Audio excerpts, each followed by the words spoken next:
Oui,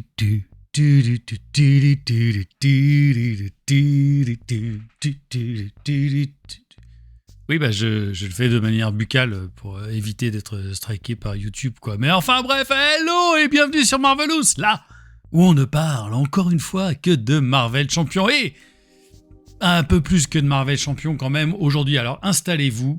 Avant de commencer, conditions générales d'utilisation de cette vidéo, vous mettez un pouce bleu, vous vous abonnez à la chaîne du Troll Savant et bien sûr aussi à la chaîne Twitch du Marvelous Marvel Champion.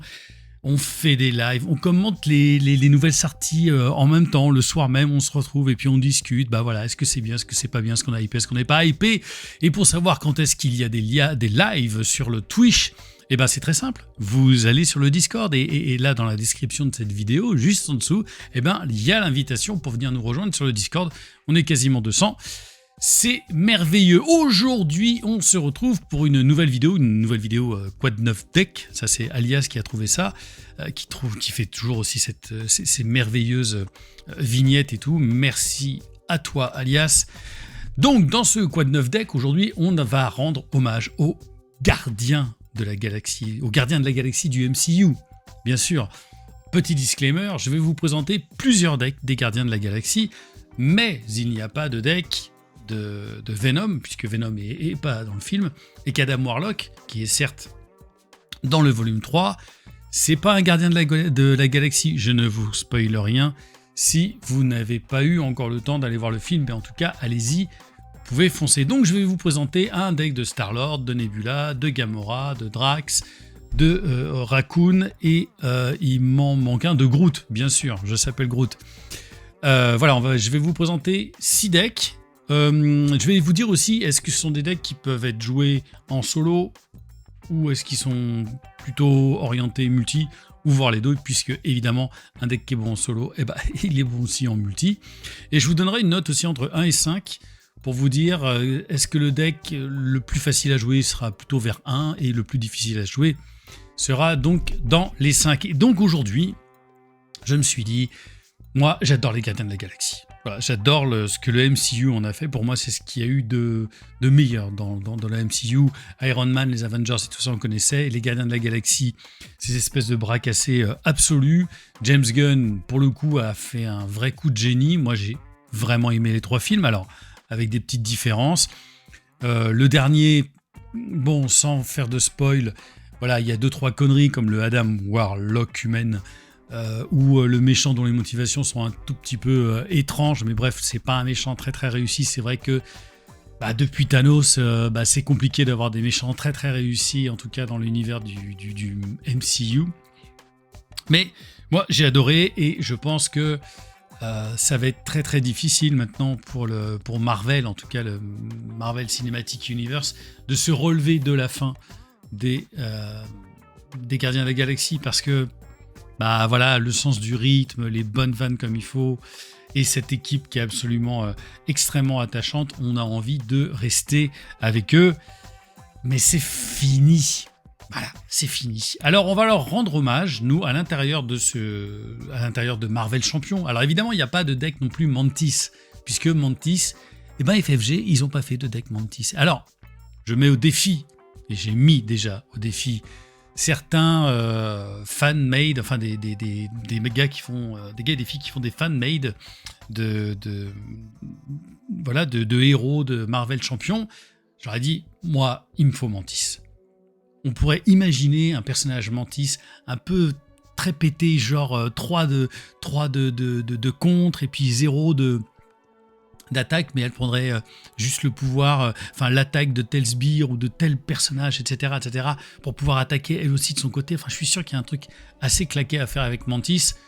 Donc voilà, mes amis, Alias, Faust, Merlin, allez-y, vous pouvez faire ce deck Mantis qu'on rêve d'avoir pour vraiment compléter cette synergie des gardiens de la galaxie. Et alors, ce Star-Lord de l'amour et des cartes rencontre le personnage préféré de Nella. Alors, d'ailleurs, dès que je suis au cinéma et que Star-Lord apparaît à l'écran, je découvre le pouvoir de l'invisibilité. Ça, c'est un autre pouvoir aussi de Star-Lord, de faire en sorte que on devienne totalement transparent aux yeux de nos propres nanas lorsqu'il apparaît. Alors, le deck de Star-Lord de l'amour, c'est quoi?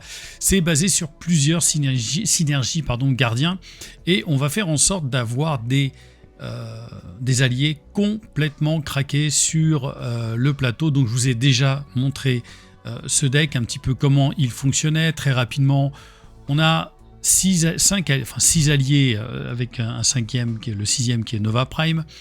On a Beta Ray Bill, Giant Man, Iron Man, US Agent et Yondu. On va surtout chercher Iron Man et Yondu. Pourquoi? Parce que Yondu, dès qu'il attaque, il n'a pas de dégâts consécutifs. Et on va les builder à mort. Donc pour pouvoir les mettre, ces personnages qui sont un petit peu chers. Alors, on a vu que Beta Ray Bill, il coûte 5, mais évidemment, le pouvoir de Star-Lord, c'est de baisser le coût d'une carte que vous jouez de 3, et en échange, vous récupérez une petite carte rencontre. Donc là, maintenant, vous commencez à connaître un petit peu le délire de ce personnage et la difficulté qu'il amène aussi avec toutes ces cartes rencontres.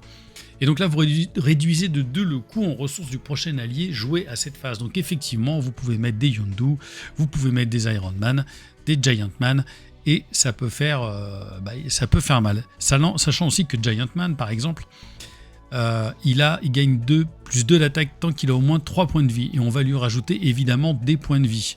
Alors on a ce fameux coup d'éclat qui fait que chaque personnage gardien gagne plus 2 d'attaque et 2 de contrôle, et à la fin de la phase, on inflige un gardien à chaque personnage gardien. Et bien très simple, vous jouez cet événement, vous faites toute la phase, et vous retournez Star-Lord en alter ego, et il devient de nouveau un hors-la-loi, et tous les autres personnages perdent leur statut, leur trait en tout cas, gardien. On a les 3 ressources énergie, on a le bad boy là, on a les 2 gardiens de la galaxie. On joue cette carte sous contrôle de n'importe quel joueur, une carte équipe max par joueur. Si chacun de vos personnages a le trait gardien, et donc grâce à Star-Lord, vous l'aurez. Cette carte gagne réponse après que vous avez joué une amélioration sur un allié. Vous piochez une carte, et donc là vous allez meuler votre deck de manière extraordinaire. On a 2 armes de poing donc on va essayer aussi de grandir l'arsenal de nos alliés. Donc avec l'arme de poing, avec le costume renforcé, on va gagner 2 points de vie. Donc en 2 exemplaires, on a l'implant de communication attaché à un allié gardien, un max par allié, il gagne 1 contre, plus 1 point de vie. On a aussi le motivé qui permet de gagner 1 contre, 1 d'attaque, et 3 phaseurs qui permet de gagner plus 1 d'attaque, et les attaques gagnent déferlement. Donc l'idée totale de ce deck, c'est que vous allez chercher le plus rapidement possible, et effectivement, cette carte-là, le gardien de la galaxie, c'est vraiment la carte que vous devez avoir le plus vite. C'est pour ça qu'on a 2 exemplaires. J'hésite toujours à en mettre un 3e, mais déjà 2 exemplaires. Alors, il ne faut pas qu'il soit du tout au fond de votre deck. Mais dès que vous avez ça, vous allez avoir un tas d'améliorations à poser sur tous vos alliés. D'ailleurs, on sait très bien qu'Iron Man, ce qui est vachement intéressant, c'est qu'on réduit de 1 le coût de chaque amélioration qu'on met sur Iron Man. Et les améliorations, vous voyez, elles coûtent 1 et 1. Donc toutes les améliorations que vous mettrez sur Iron Man, elles seront gratos, et à chaque fois vous allez piocher. Donc ça, c'est un deck qui est vraiment fantastique, qui permet de meuler à mort et de pouvoir faire des tours complètement pétés et dantesques avec des personnages, en tout cas avec des alliés très très très très puissants. Voilà, c'est un deck qui fonctionne vraiment bien en multi. Parce qu'en solo, faut avouer que c'est très très tricky, ça peut être extrêmement punitif contre vous. Donc je vous conseille plutôt de le jouer en multi. En termes de difficulté, on est quand même proche d'un 4, voire un 4,5, parce que effectivement, toutes les 4 rencontres que vous allez vous taper contre vous, si vous n'avez pas une bonne équipe avec vous, ça va être difficile de réussir à tout bien gérer. Donc je vous conseille plutôt de jouer ce personnage en multi, et il faut que vous ayez en tout cas un petit peu d'expérience, parce que ça peut être extrêmement punitif. Quant à Nebula, le deck Nebula et des pièces détachées, pareil, que je vous ai présenté, c'est un deck qui est en protection, qui va faire en sorte qu'on va avoir un maximum d'alliés, comme vous pouvez le voir ici. C'est un deck avec lequel je m'amuse moi énormément, de toute façon je vous en ai déjà parlé. Je vous refais une petite vision rapide. On a 8 alliés, Drax qui est formidable parce que il va nous permettre de donner le burst dont on a besoin pour mettre dans la tête du méchant. Quand même, il attaque à 3, il a 4 points de vie, donc il peut potentiellement mettre 12 points de vie dans la tête du méchant. Donc Gamora, c'est l'allié signature. Ironheart, que je mets très souvent parce qu'elle permet de piocher une carte toujours très très intéressante. Martinex va coûter non pas 3, mais 2, puisque on a le trait gardien, et c'est toujours un petit ping qui va aider de temps à autre. Il va être vachement intéressant. Martyr. Après que Martyr a subi des attaques consécutives après avoir effectué une attaque, donnez une carte d'état tenace si cette attaque a vaincu un ennemi. Elle peut être quand même assez costaud. Si vous lui donnez une carte d'état tenace, elle peut vous servir de bouclier sur un tour. C'est toujours extrêmement intéressant. Nick Fury qu'on ne présente plus.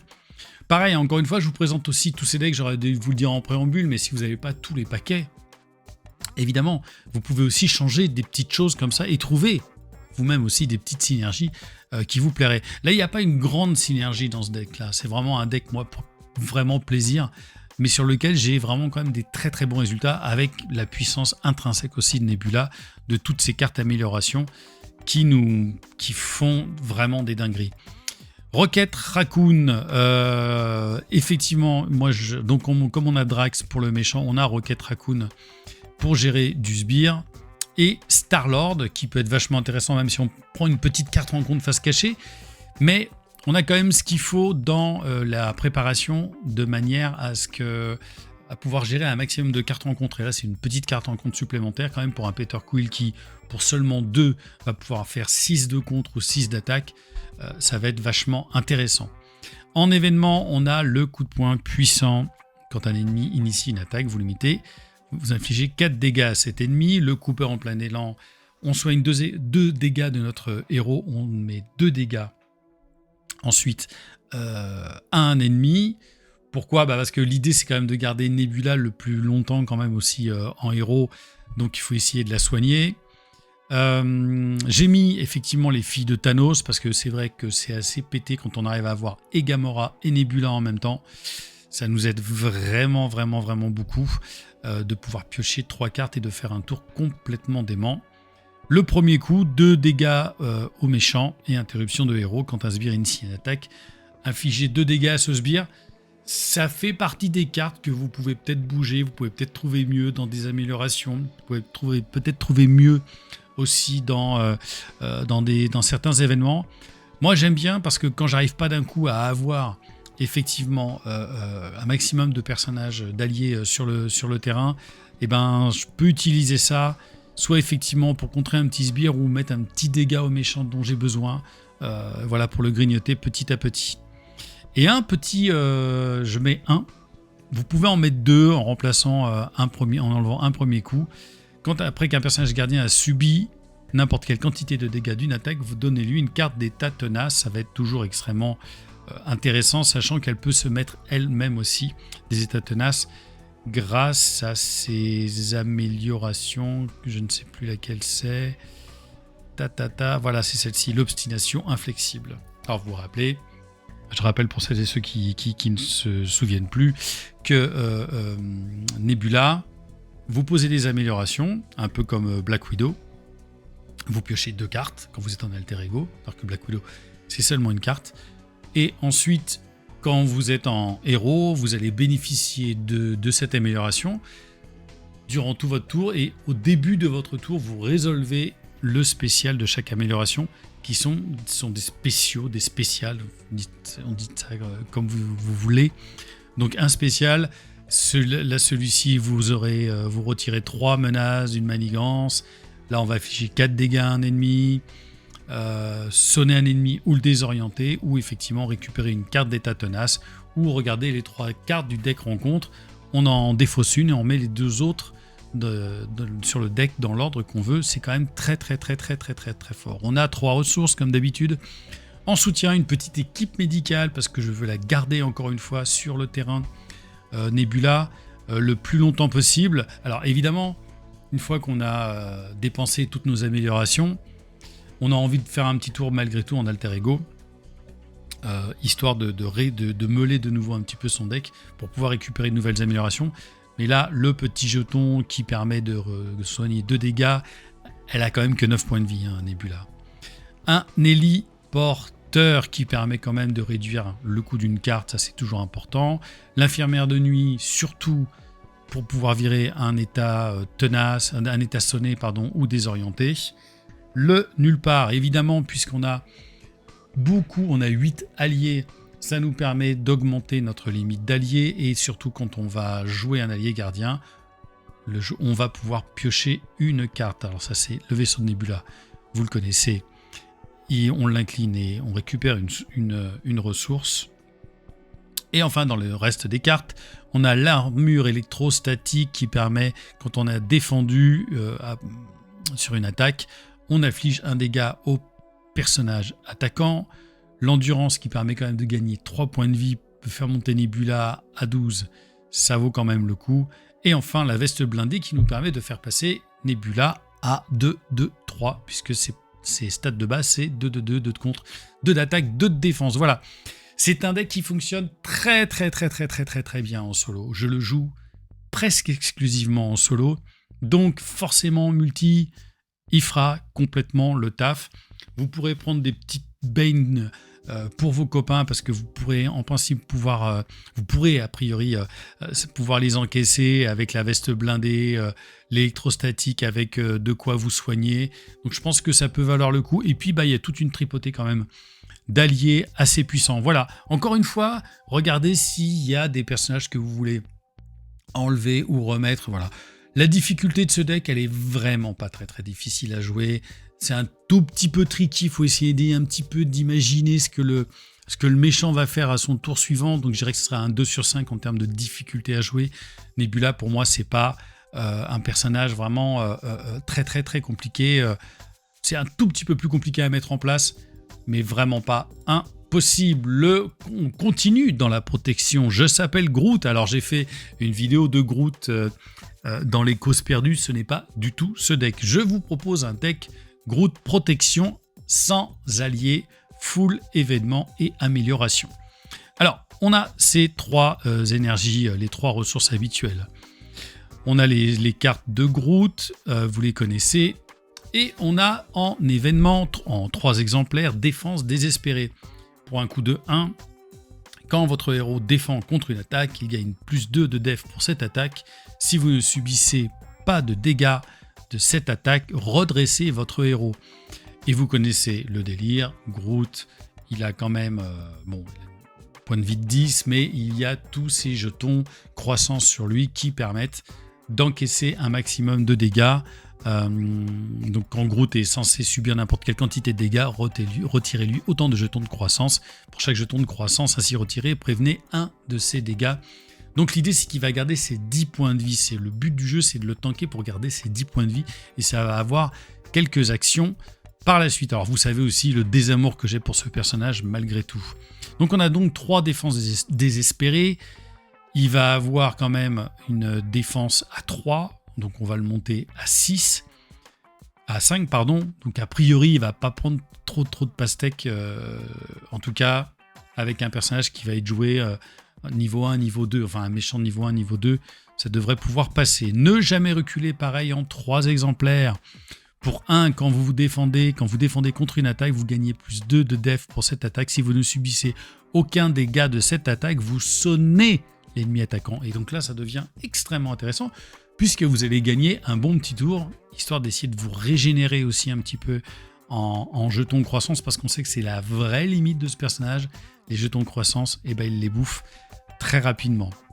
Enfin, en 2 exemplaires comme événement, il y a Rester derrière moi, interruption de héros. Quand une carte traîtrise est révélée du deck rencontre, annulez ses effets une fois révélés, le méchant vous attaque à la place.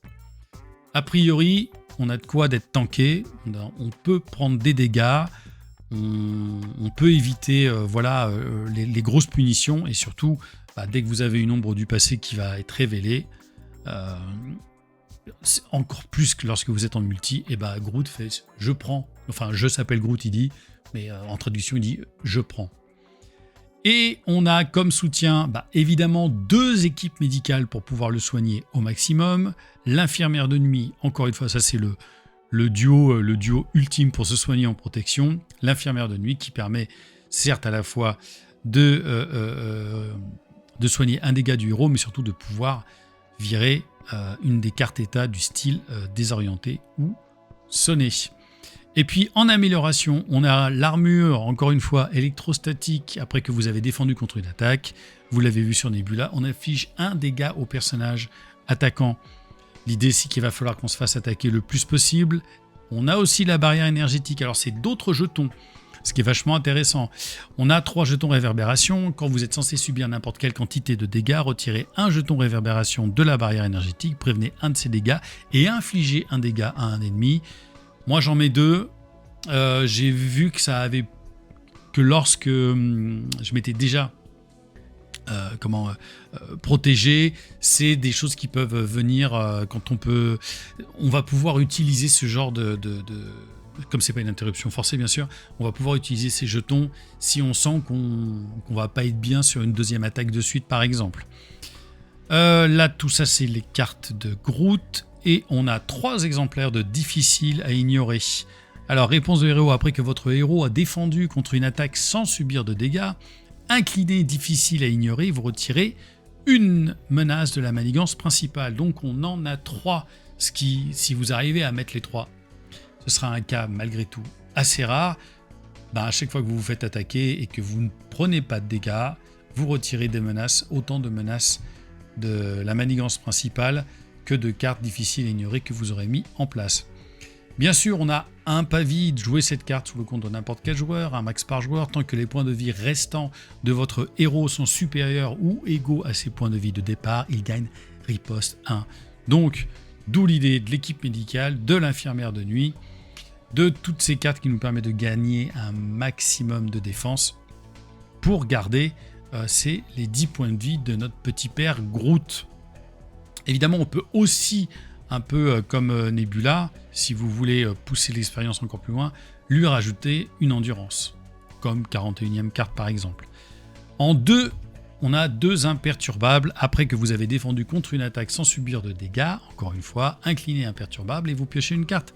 Et quand vous en avez 2, ça va vraiment vous faire du bien, parce que, non, c'est d'ailleurs un max par joueur, c'est pour ça que je dis, non, toujours la même chose, quand je mets 2 des cartes un max par joueur, c'est parce que si vous en avez qu'une qui se retrouve vraiment au fond de votre deck, vous chialez. Vraiment, vous chialez. Donc c'est pour ça, faut pas avoir peur que les cartes un max par joueur, de pouvoir en mettre 2 dans votre deck, c'est toujours extrêmement intéressant. Et on termine avec les nerfs d'acier. Donc pour un coût de 2, vous jouez cette carte sous le contrôle de n'importe quel joueur. Alors là, c'est l'inverse de ce que je viens de dire juste en amont, là j'en ai mis qu'un. Incliner nerfs d'acier, générer une ressource pour un événement défense. Alors, pourquoi j'en ai mis qu'une? C'est parce que les événements de défense, ils coûtent 1. Donc c'est pas dingue. Si on a la possibilité de le mettre, ça coûtera 0, donc ça vaudra toujours le coup. Voilà, c'est pour ça qu'il n'y en a qu'un seul. Et la veste blindée, jouez cette carte sous n'importe quel joueur. Voilà, votre héros gagne +1 de def. Donc d'avoir un Groot de base qui fera 1, 2, 4. Voilà. Donc les cartes à aller chercher le plus rapidement possible. Évidemment, ça va être la veste blindée. Ça va être les cartes événements comme ça. La seule difficulté, encore une fois, de Groot, c'est qu'il ne va pas commencer très très fort avec ses jetons et qu'il va falloir qu'il reste en alter ego un certain temps pour pouvoir avoir un maximum de ses jetons. Donc, en solo, vous oubliez. Vous oubliez complètement le solo avec ce Groot-là. Mais vraiment, vraiment. Si vous avez des idées de Groot qui cartonnent en solo, donnez-les-moi. J'ai hâte de les essayer. C'est un personnage purement multi. Je vous préviens, c'est un petit peu chiant à jouer. Voilà. Alors peut-être que je me fais chier, moi, avec Groot. Vraiment, c'est un personnage qui m'ennuie. Et pourtant, je l'adore dans le MCU. Mais voilà, il va être là, il va encaisser les coups pour vous quand vous êtes à 2. Si vous êtes à 2, ça va être très bien. À partir de 3 ou 4 joueurs, là d'un coup ça va être compliqué que Groot prenne tout dans la tête. Mais à 2 joueurs, Groot, il va vraiment faire le taf. C'est-à-dire qu'il va encaisser tout. Pendant ce temps-là, vous pouvez effectivement avoir, pourquoi pas un Star-Lord. Alors ça va être compliqué au niveau des cartes rencontres. Mais si vous avez une Nebula ou d'autres personnages comme on va voir, évidemment Raccoon, ça va être canon parce qu'il va tout prendre dans la tête sans trop broncher. Donc purement multi. Difficulté à jouer, non, c'est 1,5, c'est pas difficile à jouer du tout, c'est très simple. Évidemment, on peut mettre quelques dégâts avec Groot, etc. La seule chose, c'est qu'au début, va falloir un petit peu de temps quand même pour le grimper.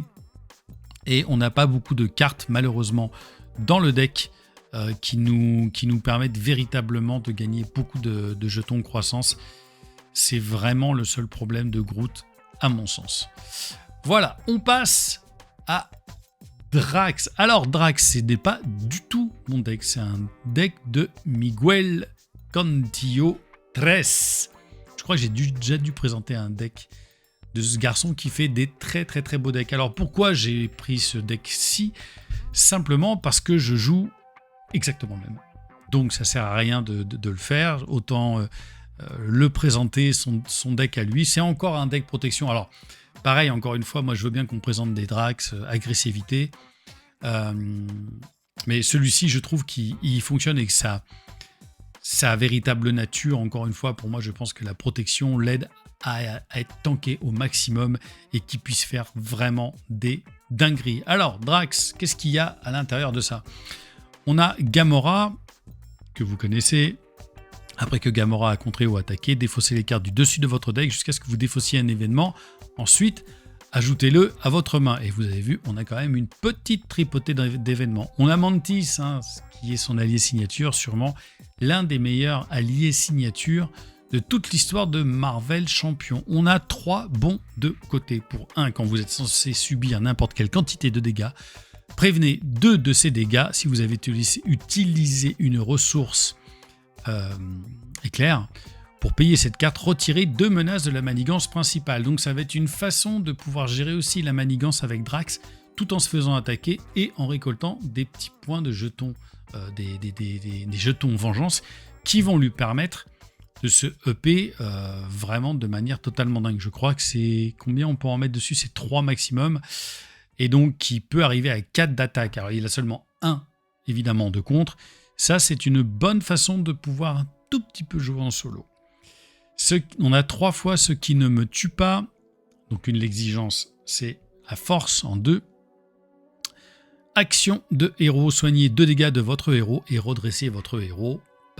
C'est pour ça qu'on a besoin d'avoir un maximum de ces cartes en main. C'est une carte absolument essentielle, ce qui ne me tue pas. Ce qui va nous permettre à la fois de soigner Drax, alors qu'il est quand même costaud. Le petit père, il a 14 points de vie. Ça peut vraiment valoir le coup. Alors on a aussi les cartes le Uncheckable à 14. Il y a aussi l'autre carte qui permet de se redresser, qui coûte 1 en événement, que vous pouvez rajouter à l'intérieur. Mais ce deck-ci, il a une petite spécificité, vous allez le voir ici, enfin vous le voyez là déjà de toute façon, c'est qu'on lui rajoute le costume de symbiote. Bref, on va voir juste ça après. Et puis en événement vert, on a se ressaisir, qui nous permet donc, après qu'un personnage gardien a subi n'importe quelle quantité de dégâts d'une attaque, vous lui donnez une carte d'état tenace. Vous l'avez vu, c'est chez Nebula, il y en a 3 exemplaires. Ça va nous permettre d'encaisser encore un maximum. On a les 3 énergies, plus le pouvoir de la protection. Un CITT. Alors, ça fait partie des cartes que je ne mets pas, moi, dans mon deck. Moi, je mets plutôt l'héliporteur encore. Alors, pour un coût de 2, vous inclinez le CITT, vous dépensez 2 ressources de n'importe quel type, vous redressez un personnage gardien. Je peux comprendre la logique de faire ça. C'est pour moi la carte la moins intéressante de ce deck-ci. Mais je mettrais moi plutôt un héliporteur. C'est vraiment ça, moi, ce qui me différencie de mon Drax. On a 3 équipes médicales, vraiment pour le soigner lui à mort. Et de nouveau, le duo, la combo ultime avec l'infirmière de nuit en un seul exemplaire. Donc, on a aussi des bots propulsés. Jouez uniquement si votre identité a le trait gardien, un max par joueur. Quand vous êtes censé subir n'importe quelle quantité de dégâts d'une attaque, inclinez les bots propulsés et défaussez la carte du dessus de votre deck. Prévenez un de ces dégâts. C'est ok. C'est pareil, moi, par rapport à cette version-là, je mets effectivement le Uncheckable. J'ai plus du tout le nom en français de cette carte. Il faudrait que je la retrouve. Mince, ça va pas me revenir. Mais voilà, c'est intéressant parce qu'on va encore une fois prévenir un certain nombre de dégâts pour garder nos 14 points de vie. Ça peut valoir le coup. Et puis voilà, il y a tout le reste. Donc dans ce deck, et moi c'est quelque chose qui m'a beaucoup amusé à faire, enfin en tout cas c'est amusant de jouer avec, même si ça crée quand même, ça peut être punitif. Le costume de symbiote, c'est un coup de 4, vous n'allez pas le jouer à chaque partie. Ça peut valoir le coup s'il intervient à un moment de la partie. Peut-être pas au tout début, ou alors peut-être au tout début, quand vous n'avez pas peur de vous choper une taille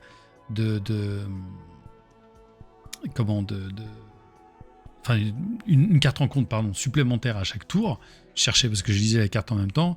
Pour celles et ceux qui ne connaissent pas, votre identité gagne plus 1 à chacun de ses pouvoirs de base, plus 10 points de vie, et sa taille de main augmente de plus 1. Évidemment, en héros, il a une taille de main de 4, notre ami Drax, donc ça aide beaucoup. Mais vous chopez une carte rencontre supplémentaire à chaque tour. Ah oui, il faut quand même avoir un petit malus. Donc moi, je la mets pas à chaque fois. Je pense que ça dépend véritablement du méchant que vous avez en face de vous. Et là, auquel cas, le symbiote peut vraiment avoir du sens. Mais c'est vrai qu'effectivement, un Drax qui va taper à 5 à chaque tour, je crois, avec le costume du symbiote et tous les jetons vengeance, ça fait vraiment du mal. Plus un Drax à 24 points, donc il a le temps d'encaisser. Voilà. Est-ce que c'est un deck qu'on joue en solo ? Un tout petit peu. Mais vraiment, encore une fois, c'est aussi un deck qu'on va préférer jouer en multi. La difficulté, elle vient surtout quand vous êtes avec le costume de symbiote. Et puis, de devoir jouer quand même un tout petit peu avec ses points de vie. Je vous conseille, surtout au départ, d'aller chercher une équipe médicale ou ne serait-ce que l'infirmière de nuit. Ou alors ce qui ne me tue pas, parce que vous allez pouvoir encaisser les coups, pouvoir vous redresser, réencaisser les coups, et surtout rester le plus longtemps possible en héros, parce que dès que vous retournez en alter ego, vous perdez tous les jetons et tout est à refaire. Et ça c'est ça qui est terrible, surtout quand vous tapez votre obligation et que vous venez de mettre tous vos jetons. Mettez-moi en commentaire si ça vous arrive, parce que moi c'est tout le temps ça. C'est tout le temps. J'ai mon Drax qui est bien, et là tout d'un coup, bim, il y a la vieille obligation qui sort, il faut tout reprendre de zéro, et là, c'est un enfer. La plupart du temps, c'est quand même la partie qui est perdue. Voilà. Donc à jouer, c'est un 3 sur 5, je pense, en termes de difficulté. C'est pas fou à jouer, faut pas se brûler le cerveau, le ciboulot à le jouer, mais c'est quand même un peu tricky. Par endroit, on a une Gamora et c'est Noodles. C'est Noodles qui est chez Marvelous qui m'a proposé ce deck agression et justice de la part de Noodle. Alors, je ne l'ai pas joué celui-ci. Parmi tous les decks que je vous ai proposés, c'est un deck que je n'ai pas joué, que je vais un petit peu découvrir avec vous. On a 5 ressources énergie plus le pouvoir en chacun de nous, qui, je vous le rappelle, permet de doubler les ressources générées par cette carte lorsque vous payez pour une carte grise. Et on a plusieurs cartes grises. Alors, on a Bug en agressivité, l'allié gardien après que votre héros a effectué une attaque de base, vous soignez un dégât de Bug. J'aime vraiment beaucoup ce personnage. On a de nouveau Drax, on a Groot qui va nous permettre de défendre, qui va nous permettre de sauver un petit peu les miches de Gamora qui a quand même que 9 points de vie comme sa sœur. Hulk en agressivité, j'imagine que quand tu le joues, tu vas t'en servir aussi comme tank de peur quand même de choper des ressources mentales. Et on voit quand même, on a quand même à peu près 9, on a 12 ressources mentales. Donc on risque quand même sur un tirage de tirer pas mal de ressources mentales. Ça peut faire du mal. Martinex, qu'on va jouer seulement pour 2, qui peut valoir toujours le coup. Moi, je l'aime vraiment beaucoup, Martinex. Il peut tanker, il peut mettre des petits dégâts, il peut enlever des états tenaces, c'est pour ça qu'il est très bien. Le Marvel Boy qui est très bien aussi, attaque 2, aucun de contre, 2 points de vie. Quand Marvel Boy attaque, vous dépensez une ressource coup de poing. Et cette attaque gagne à perçant et à distance, pareil, on peut virer des états tenaces. On a la Nebula, la Rocket Raccoon qu'on a vu tout à l'heure, et le Throg, que j'aime beaucoup. Après que Throg est entré en jeu, donnez-lui une carte d'état tenace si vous êtes engagé avec un sbire. Ce n'est pas la dernière fois que vous voyez notre ami Throg ici. Voilà, c'est un bon setup, je trouve, moi, d'alliés qui sont assez évidents. On a donc dans les événements, on a 2 face-à-face. Choisissez un ennemi, cet ennemi vous attaque, infligez 5 dégâts à cet ennemi.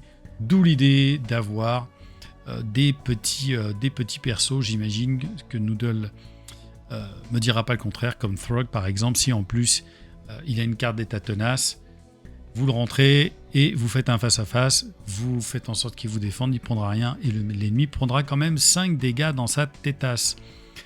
On a frappe et cours, donc en carte grise basique. Infligez 2 dégâts à un ennemi, retirez 2 menaces d'une manigance, tout ça pour 3. C'est basique, ça fait le taf. C'est toujours hyper intéressant, d'autant qu'à chaque fois on va utiliser le super pouvoir de Gamora, je vous le rappelle. Après que vous avez joué un événement attaque, vous retirez une menace d'une manigance, et après que vous avez joué ou que vous avez joué un événement contre, vous infligez 1 dégât à un ennemi, limite d'une fois par phase. C'est vrai que Gamora est quand même un super personnage, tricky à jouer, mais un super personnage. On a 2 premiers soins, soigner 2 dégâts de n'importe quel personnage.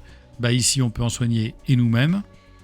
Et puis, on a ces 4 cartes, donc en 2 exemplaires. Renverser la situation pour un coût de 0. Après que votre héros a contré et retiré toute la menace d'une manigance, infligez 3 dégâts à un ennemi. C'est vachement intéressant, sachant que Gamora, elle est en 2-2-2, donc elle peut gérer aussi quand même un certain nombre de manigances. Et donc là, c'est effectivement un événement attaque. Vous ne pourrez pas retirer de menace à moins que vous ayez une manigance annexe. Et on a en x2 retenir l'ennemi, retirer 3 menaces de la manigance principale. Si cette carte est la première que vous jouez lors de ce round, vous la renvoyez dans votre main. Voilà, le bon moyen de virer, de jouer les deux d'ailleurs. Pourquoi pas en synergie quand elle revient dans votre main. Vous n'allez pas forcément la rejouer, vous allez le plus vous en servir comme ressource. En soutien, on a Nulle part, qui là pour le coup nous sert énormément pour faire rentrer tous ces alliés. On a là aussi les bottes propulsées qu'on vient de voir. Quand on les incline, on se retire un de ces dégâts. L'épée de Gamora de base et l'insta affûté aussi de Gamora. Bon, c'est un très bon deck. On sait que Gamora, quand elle a un build... Alors, je sais qu'il y a le deck de Mathieu, le troll savant même, qui est complètement dingue aussi. Alors, je ne l'ai pas, je vous le présenterai sûrement à l'occasion, mais je ne suis pas sûr qu'il soit très très loin de celui-ci.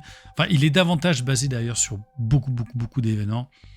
Moi, j'aime bien quand il y a de la masse d'alliés, parce que on a le sentiment de jouer avec une véritable équipe. C'est hyper intéressant, je pense que c'est un deck qui fonctionne très bien. Fonctionne-t-il en solo? Je suis 100% certain qu'il fonctionne en solo. Gamora, elle cartonne très très bien en solo, donc elle va très très bien aller dans un deck multi aussi. Difficulté, elle est toujours un peu difficile à jouer quand même, Gamora. Faut toujours bien réfléchir à l'ordre, comment on va faire les choses. Est-ce qu'on va jouer un contre pour mettre l'attaque? Et voilà, c'est toujours un peu compliqué. C'est beaucoup Nella qui jouait d'ailleurs à Gamora. Je trouve que c'est un 3,5, je dirais comme ça, en termes de difficulté. Pas injouable du tout, mais je pense qu'il faut être quand même bien concentré. Et on va terminer cette longue vidéo. Je vous avais prévenu, j'espère que vous avez pris un petit shaker, un café, un thé bien long. Évidemment, on termine par Rocket Raccoon, ce personnage ultra maintenant mythique, encore plus mythique avec le dernier film. Alors, c'est le deck que je joue, avec lequel je m'amuse vraiment beaucoup. Je vous le dis de base, il n'est pas très amusant à jouer en solo. C'est vraiment le deck qu'on a envie de jouer avec des copains. Parce que vous allez leur dire, non, mais donnez-moi tous les sbires. Donnez-moi tous les sbires. Non, vraiment, ça... Ne jouez pas ce personnage pour jouer en solo. Ce serait vraiment dommage. Vraiment dommage. Je pense que il a une vraie logique de multi. Il faut le jouer en multi. Ce deck-là, il est en multi. Il est full agressivité. On a Angela, bien sûr, qui va aller chercher les sbires parmi les 10 cartes du dessus du deck rencontre. Et on va s'engager directement. On va l'engager directement avec nous.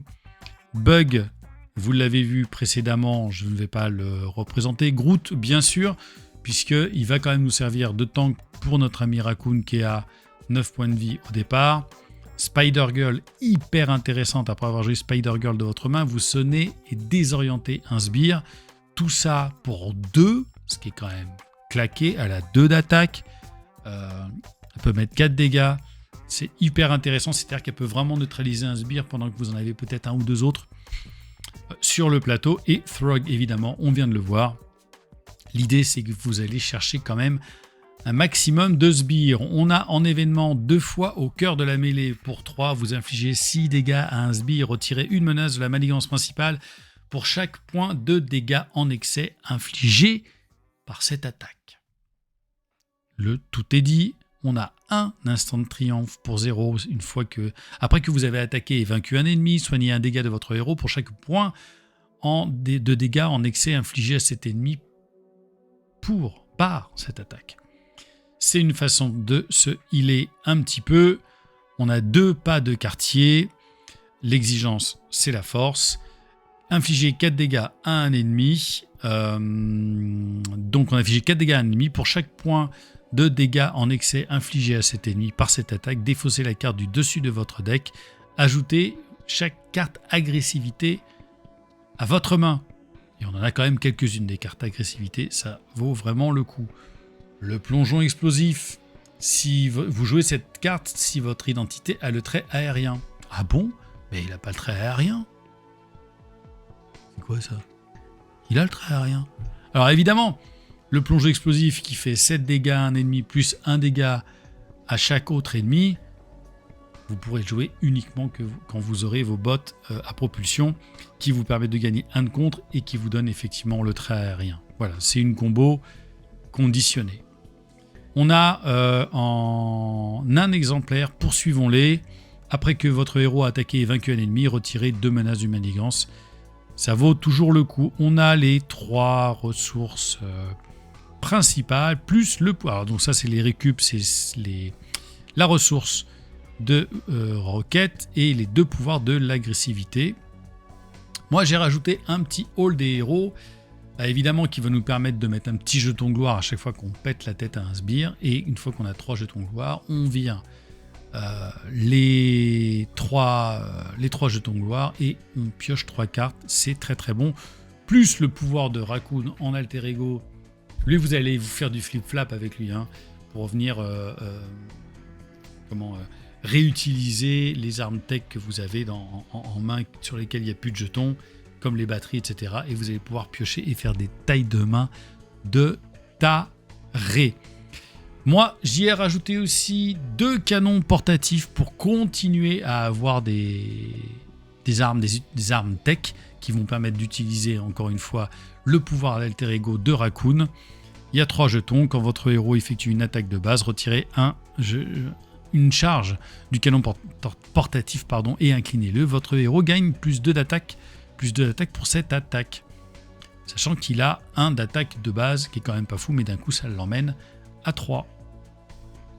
J'ai rajouté 2 ceinturons, sachant qu'on ne peut en mettre qu'un, qui va nous permettre d'avoir une carte restreinte supplémentaire. Mais bon, encore une fois, là, c'est c'est une chose extrêmement importante. Il faut qu'on en ait 2 dans notre deck, même si on ne peut en utiliser qu'une. D'autant que c'est une ressource coup de poing qu'on va pouvoir utiliser avec le pas de quartier. L'inventivité, bien sûr, l'inventivité, parce que Raccoon, quand il est en alter ego, c'est un génie. Bah, bien sûr. Bien sûr, c'est un génie. Vous l'avez vu dans le film, c'est un génie. Il résout des trucs que l'autre abruti, là, complètement défiguré derrière son masque. D'ailleurs, c'est étrange, le mec. Enfin, je veux dire, c'est le gars, le maître de l'évolution, quoi. Pourquoi il s'est pas réparé lui-même? J'ai pas compris. Là. Oui, il y a un truc que j'ai pas compris. Bref, l'inventivité, ça nous permet de générer une ressource. On a tout ça, c'est à Monsieur Raccoon. Et enfin, bien sûr, on fait une technique éprouvée. La technique éprouvée, un coût de 3, une exigence, vous devez payer 2 ressources mentales. Quand vous jouez un événement agressivité attaque, si vous avez utilisé une ressource mentale, on en a quelques-unes dans le deck, des ressources mentales pour payer cet événement. Augmenter la quantité de dégâts infligés par cet événement par la valeur de son coût imprimé. D'où l'idée d'avoir inventivité qui vous permet de générer une ressource mentale. Et une fois que vous avez joué par exemple le plongeon explosif qui vous coûte 4, le plongeon explosif, il va mettre 7 plus 4, puisque vous l'augmentez, non, 7 plus 4, donc 11, il va mettre 11 points de dégâts, puisque vous augmentez la quantité de dégâts infligés par cet événement de la valeur de son coût imprimé. Donc 7 de dégâts plus 5, donc 11 plus 5, enfin 11 et 5 de dégâts, c'est quand même énormissime. Donc voilà, c'est un deck. Alors je pense qu'il y en a plusieurs qui tournent avec des petites modifications à droite à gauche. Voilà, vous pouvez le jouer en solo si vous voulez. Je suis pas certain que vous allez vraiment vous amuser, mais vraiment en multi, c'est là que vous allez vous éclater. Bien sûr, la condition, c'est quoi? C'est quand même d'avoir des méchants qui présentent beaucoup de sbires.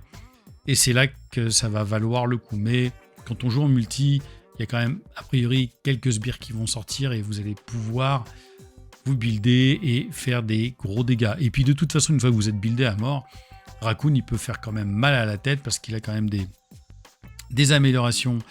Son canon à particules qui peut quand même vraiment faire mal, là, 4 dégâts à un ennemi, déferlement à distance, etc. Non, il y a quand même moyen de faire en sorte qu'avec Raccoon, il fasse vraiment bobo. Donc, difficulté de ce personnage, c'est un peu comme Gamora, je dirais que c'est un 3,5. Ça a l'air simple comme ça, mais il faut quand même bien gérer l'histoire de l'utilisation, enfin du recyclage des différentes cartes de ce personnage. Voilà, écoutez, c'est les 6 decks. Les 6 decks que j'avais envie de vous présenter en hommage, encore une fois, à nos merveilleux gardiens de la galaxie du MCU qui nous ont fait rêver, qui nous ont fait rire, qui, moi, m'ont fait lâcher 2-3 petites larmes quand même dans le dernier épisode. J'étais bien triste de les voir partir, nos petits amis. Voilà, dites-moi, vous, si vous avez des decks, des gardiens, si vous les jouez beaucoup. Moi, je pense que c'est, avec les Avengers, évidemment, les personnages que j'ai le plus joué. Je les adore. Principalement, en ce moment, vraiment, Nebula et Raccoon, que j'aime terriblement. Voilà. Dites-moi tout ça en commentaire, déjà si cette vidéo vous a plu, si vous avez des decks qui ressemblent à ça, si vous allez vous en inspirer, et puis est-ce que vous avez vu le film? Dites-moi aussi en commentaire ce que vous avez pensé du film. Voilà, je vous ai tout dit, je ne fais pas plus long sur une vidéo qui a déjà été très longue, merci de l'avoir regardée jusqu'au bout, on se retrouve tout bientôt. Bah oui, mais tout bientôt, ça ne s'arrête jamais, Marvel Champion, jamais, tant qu'il y aura de l'argent sur nos comptes en banque, FFG ne s'arrêtera jamais. Voilà. Le jour où ils vont sortir Howard the Duck, c'est peut-être là que moi j'arrêterai. Voilà. On se retrouve bientôt pour une nouvelle vidéo. D'ici là, ciao. Marvelous.